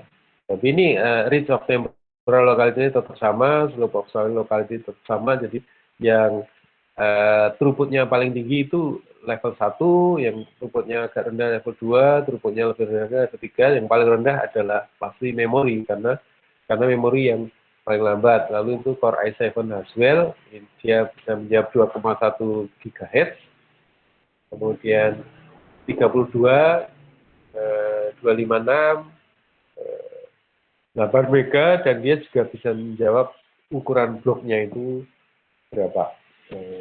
Dari program tadi ya.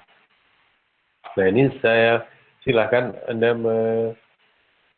menemukannya sendiri dengan cara mencobanya dan kemudian melihat grafik dari memori mountain ini untuk mengetahui mana yang angka-angka yang ini pasti 32-nya itu ketemu di sini. Karena ini yang nyeklek itu bahasa Jawanya, yang tiba-tiba, ini berubahnya tiba-tiba, tidak mulus. Berubahnya tidak mulus. Tiba-tiba itu berarti dia berpindah cache, berpindah level. Kalau masih mulus gitu, dia masih berada di level yang sama. Ini juga gitu, pindahnya di sini. Kira-kira ya. Pindahnya di sini kan. Nah, ini 256 kan, separuhnya 512. Ini 256. Jadi itu neglect-nya ini perubahannya tiba-tiba, tidak kontinu, perubahannya tidak kontinu, perubahannya tiba-tiba. Ini juga gitu di sini, perubahannya Misalnya tiba-tiba ini di sini ya, ini ada 8 ya. Kemudian ya kita belum tahu dari mana dia memperoleh ukuran block size ya. Nanti Anda lihat ya. Nah, kemudian yang menarik lagi dari case ini adalah begini. Kalau diberikan perkalian matriks ya, perkalian matriks 2 dimensi, itu rumusnya seperti ini, rumus kodenya untuk mengalikan matriks 2 dimensi.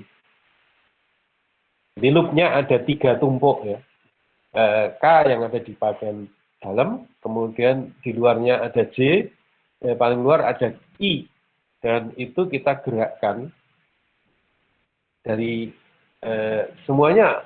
Kalau K semuanya ukurannya N, jadi ini N kali N. N kali N. Matriksnya matrik sekarang anak-anak sekarang nggak nyebut bujur sangkar ya, matrik persegi. Matrik persegi. Zaman saya SD, SMP, SMA itu namanya bujur sangkar kalau anunya sama. Ukuran sisinya sama. Segi 4 yang ukuran sisinya sama. Jadi kalau matriks itu banyaknya baris sama dengan banyaknya kolom. Itu N kali N matriks. Nah, matriks elemen double, yaitu masing-masing 8 bait. Kemudian mungkin Anda sudah tahu yang namanya time complexity ya. Suatu algoritma itu punya namanya time complexity. Kalau ini O pangkat 3. O itu order, nggak peduli apa itu. Pokoknya semakin besar N-nya, maka akan makin besar. Tapi pangkat 3. Ya, Anda tahu misalnya apa? Linear search itu mencari angka di dalam sebuah array 1 dimensi itu ON. Ya. Tapi kalau nanti search-nya itu binary search itu jadi O log N. Log-nya itu log 2, bukan log 10 ya, log 2. Sehingga Anda kalau lihat buku telepon, wah sekarang anak sekarang belum tentu tahu namanya buku telepon ya. Zaman dulu ada buku telepon. Buku telepon tuh harus diurutkan. Kalau Anda pernah lihat Yellow Pages itu ya, halaman kuning, itu nomor itu diurutkan. Atau oke, kamus lah, kamus ya. Kamus saja, Anda pasti tahu kamus ya. Oxford Dictionary itu pasti tahu. Itu diurutkan kan. Kata-katanya diurutkan. Itu untuk memudahkan orang mencari.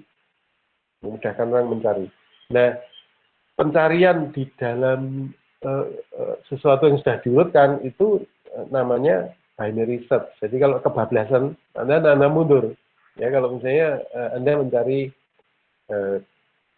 nomor telepon dari Pak Suparno, karena Anda buka itu lalu Tarsan, ketemu nama orang namanya Tarsan gitu ya, atau siapa Arwoco atau siapa gitu, Thomas itu Thomas. Anda nyari nomor teleponnya Pak Suparno, tapi begitu buka buku kuning ketemunya Pak Thomas. Nah, Anda kan mundur karena S sama T itu duluan S kan. Jadi Anda mundur. Kalau mundur nanti ketemu Pak Prapto Pak Rudi. Apa?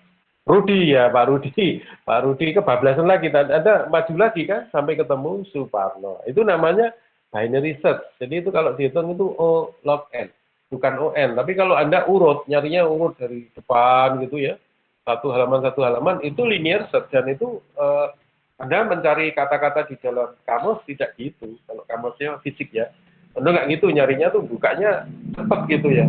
Itulah untungnya diurutkan. Atau Anda mencari buku di perpustakaan ya, kalau Anda tahu nomor ini ya. Klasifikasi Dewey ya. Kalau misalnya elektronika itu 621 gitu ya. Fisika itu 500-an kalau nggak salah ya. Jadi Anda ada di raknya itu dan Anda nemu angka 400. Saya nggak tahu 400 itu apa. Oh, berarti maju ke sana. Tapi kalau bablasan menjadi 700 itu apa saya juga nggak tahu. Anda mundur supaya ketemu 600 gitu ya. Ya, itu Anda perlu juga belajar namanya time complexity. Semua algoritma itu ada time complexity-nya. Kalau time complexity lebih rendah, jadi ON itu lebih rendah daripada ON pangkat 3. Jadi ON itu lebih cepat daripada ON pangkat 3. Ya, oke. Ini perkalian ini kan sudah biasa sih, kalikan ini AIK kali BKJ, ini plus itu berarti sum yang tadi dijumlahkan, ini dalam bahasa C ya. Kemudian awalnya ada sum sama dengan 0, nanti lama-lama ini IJ itu adalah sum. Ya, oke. Nah, persoalan dengan ini sebenarnya bisa diamati bahwa pola akses ke matriks itu seperti ini. Jadi ini I ke bawah J ini. Kemudian K juga ke sana I atau JK. Ya. Ini untuk B, untuk C. Nah, saya akan percepat saja. Sebetulnya itu yang dimaui adalah ini. Triknya adalah kalau tadi IJK ya, ini IJK. Oke, IJK. Nanti kita ubah-ubah. Karena siapa yang mengharuskan urutannya itu IJK? Ini maksudnya ini ya. IJK. Kenapa kok harus IJK? Izin, Prof. Slide-nya nggak ada ya? Gimana? Oh, slide-nya nggak jalan? Sepertinya di tempat saya nggak jalan. Iya, nggak jalan. Oh iya. Oke, stop presenting. Saya ulang ya. Window. Mana tadi yang mana? Ini. Ya, ini kelihatan ya. Ya, kalau itu saya ulangi dari sini. Ini tadi. Tapi tadi kelihatan nggak ini? Yang ini kelihatan tadi ya? Iya, dari sini, Prof. Iya, Pak. Oke, ini sekarang saya lompat ke sini. Ya, analisisnya begini. Itu for I, for J, for K. Nah, kalau dianalisis ternyata dihitung kayak dengan menggunakan memory mountain atau dengan analisis biasa, itu miss rate-nya itu 1,25. Kalau ini itu total A, B, C ya. A itu yang I, B itu yang J, C itu yang K mestinya ini ya. Jadi ini ada 125. Kemudian orang iseng lagi. Kenapa kok harus IJK? Kenapa tidak KIJ yang paling tengah ini J? Ternyata ini menghasilkan jumlahnya menjadi setengah ya. 1/4. Terus kemudian JKI. Oh, makin gede nih. Kalau JKI itu makin gede ya. Ini JKI ini menjadi 2 totalnya. Kemudian diubah lagi. Oh, ini summary ya. Summary. Ternyata ini yang ini paling mudah, paling cepat adalah kalau urutannya KIJ atau IKJ. Nah, ini nyoba-nyoba ya, nyoba-nyoba. Kalau diplot ternyata begini ya. Kalau ini JKI, KJI itu 2, kemudian tadi IJK, CIK 125 ini miss rate-nya. Kemudian KIJ, IKJ itu setengah miss rate-nya. Nah, ini tidak ada rumusnya. Pokoknya dari matriks ini tadi coba Anda rubah-rubah anunya. Apa? Urutan ini dirubah-rubah. Urutannya dirubah-rubah ya. Tidak IJK, tapi bisa JKI, bisa itu, sehingga nanti Anda memperoleh plotting dari waktu yang ini. Ini ukuran matriksnya diperbesar, terus gini waktu ya. Ternyata semakin besar ukuran matriksnya, ini tidak berubah ya. Sementara yang ini tambah lama waktunya kan, kalau ini waktu. Yang ini tambah lama. Ini tambah lama. Berarti kita bisa mengakali cache, sehingga dia bisa memberikan kinerja yang bagus untuk kita. Untuk tadi kasus perkalian matrik tadi, kita memperoleh ini yang ini seolah-olah tidak tergantung dari ukuran matrik. Ya. Kalau ini sangat tergantung pada ukuran matrik, matriknya makin besar, waktunya makin lama. Nah, ini menarik kan? Tapi tidak ada rumusnya. Pokoknya Anda cobalah, Anda coba ini, Ini diubah-ubah ini indeksnya ini, yang semula IJK gitu, terus diubah sekarang menjadi KIJ. Tentu saja ininya nggak berubah loh, tengahnya ini nggak berubah. AIK dan BKJ Kemudian ini tetap juga mana satu lagi. Oh ini berubah ya. Kalau ini berubah ya. Di sininya berubah. Tapi AIK dan BKJ tetap AIK dan BKJ tetap. Tidak, indeks itu tidak berubah. Yang berubah adalah indeks looping ini urut-urutannya yang dirubah. Ya. Ya, tapi saya tidak bisa memberikan rumusnya dan penulis buku ini juga tidak bisa memberikan rumusnya. Itu hanya coba-coba. Bentar.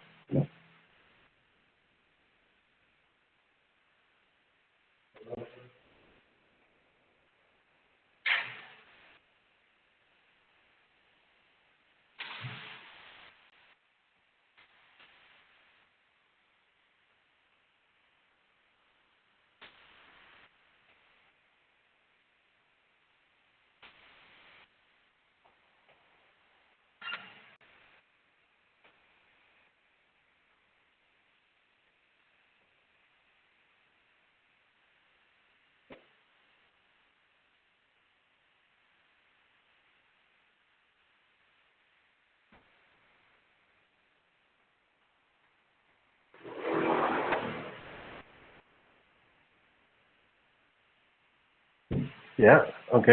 Maaf ini apa? Molor. saya sehari bisa 10 kali bersin ya, sejak dulu. Sembuh, Prof. Apa? Ya, sejak bulan Februari 2020 itu saya ke Wina, landing di Wina hari Minggu, tanggal 9 kalau nggak salah, tanggal 10-nya itu mulai konferensi, tanggal 9 itu malamnya udah bersin terus, pagi bersin juga. Sampai hari ini terus, hari itu bisa 10 kali bersin. Tapi yang mudah-mudahan ini, saya tidak pernah positif kali. Alhamdulillah, tidak pernah positif. Jadi ini telah mengeluarkan virusnya. Ya, oke. Jadi itu, saya tidak akan membahas secara detail. Anda lakukan saja, dilakukan eksperimennya menggunakan mountain.c tadi ya. Ini juga nggak saya bahas.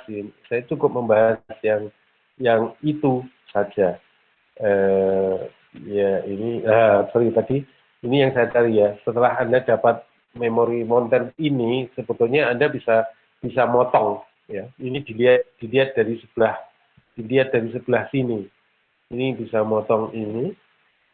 Lalu untuk tahu ini kan yang jeblek tadi itu ya. Ini perubahannya drastis. Anda mungkin bisa mendebat. Ini yang drastis mana antara ini sama ini berarti L1, L2, L3. Ini bisa didiskusikan ya sebenarnya. Ini kan turun juga. Tapi ini lebih jadi memori itu rata gini ya. Memori rata. Berarti sini gitu ya. Yang jadi masalah adalah di sini. Kenapa kok ini motongnya di sini? Kok enggak di situ? Ya, karena ini ada ini kan rata ya. Ini rata. Kalau ini naik, kenapa ini lebih kecil? Itu nanti bisa didiskusikan untuk menemukan itu. Lalu ini ukuran blok, tapi ini kelihatan dari sebelah yang sini, ya, sebelah yang sini, apa?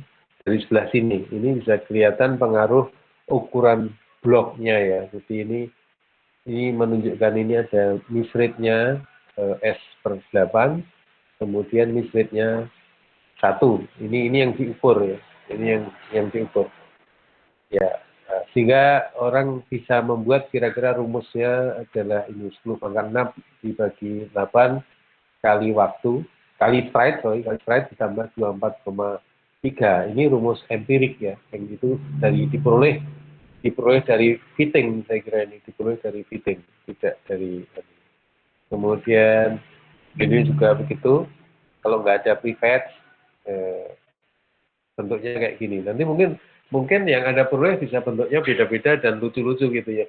Tapi saya yakin kalau masih bentuknya agak lucu, Excel itu kan bisa diputer ya.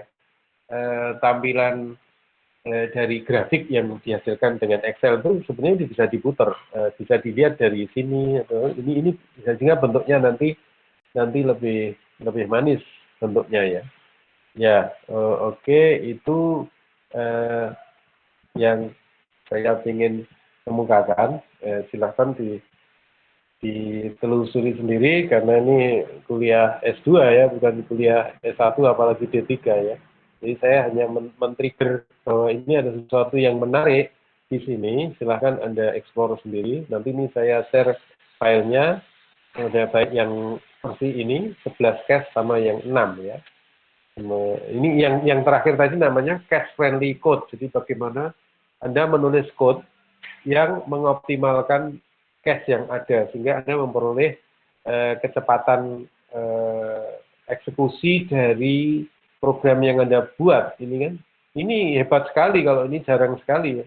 Biasanya itu begini, semakin besar ukuran cache, waktu yang diperlukan akan makin besar. Itu masuk akal kan? Karena tadi ON pangkat 3. Gitu, ON pangkat 3. Ini menjadi ON 1. Jadi konstan, seolah-olah itu konstan. Tidak ada perubahan sama sekali terhadap waktu eksekusi, sekalipun ukuran matriksnya diperbesar. Ini kan kayak magic ya. Karena apa? Coba, ini penjelasannya mungkin yang sedikit karena mana ya? Ada nggak di sini? Ketika indeks itu, ini IJK aja ya. Ketika indeks itu melewati ukuran cache, ya pasti dia akan miss kan.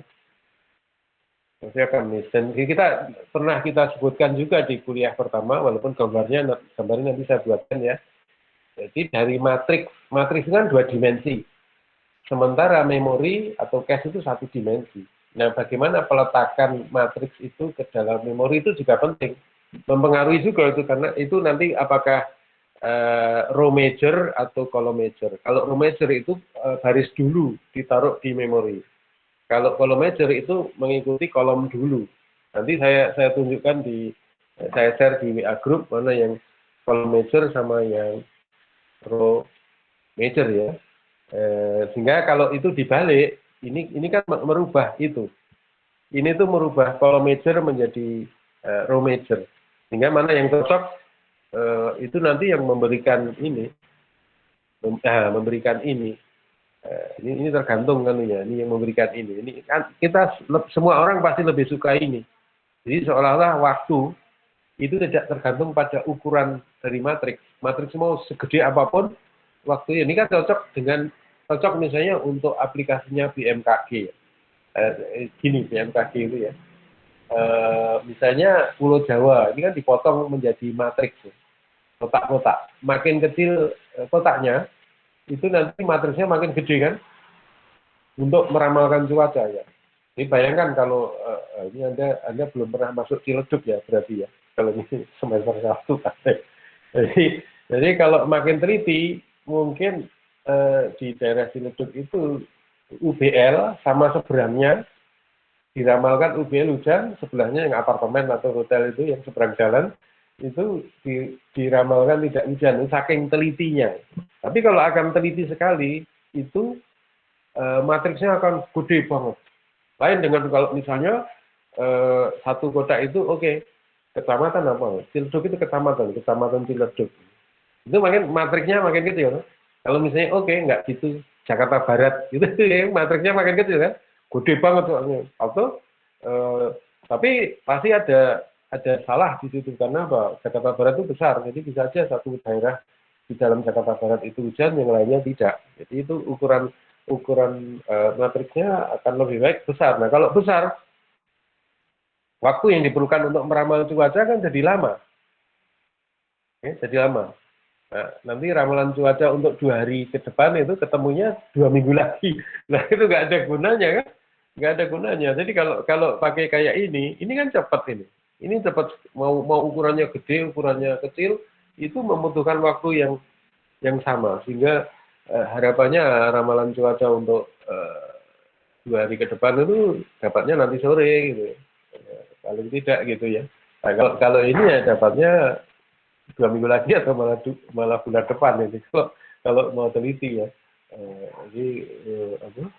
Ya walaupun orang akan mengatakan ramalan cuaca itu kalau dulu di TV itu Mekah cerah gitu ya. Sepanjang tahun Mekah itu cerah itu jadi itu ya jadi joke, tapi artinya tantangan untuk meramal cuaca itu ya kita motong satu daerah Pulau Jawa atau Indonesia itu dipotong-potong menjadi matriks.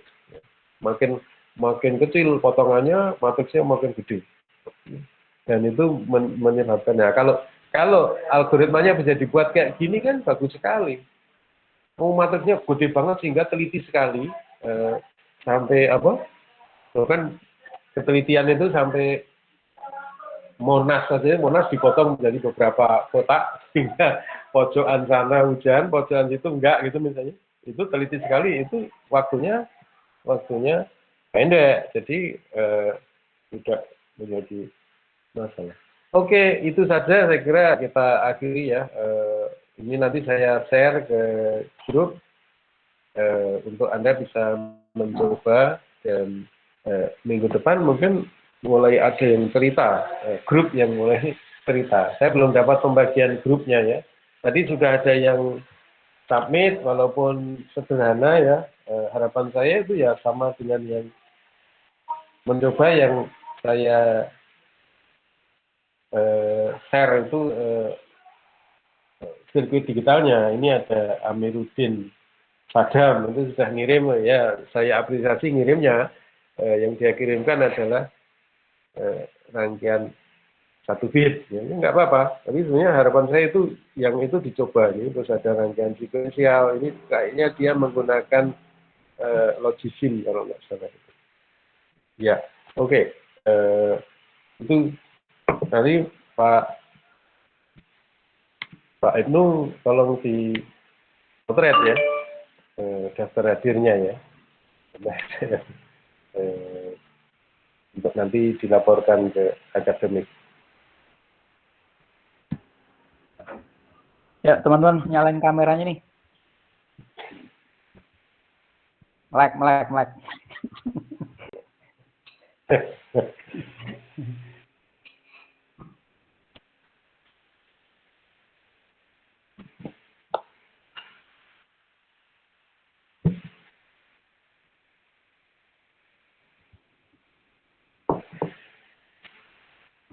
Ya.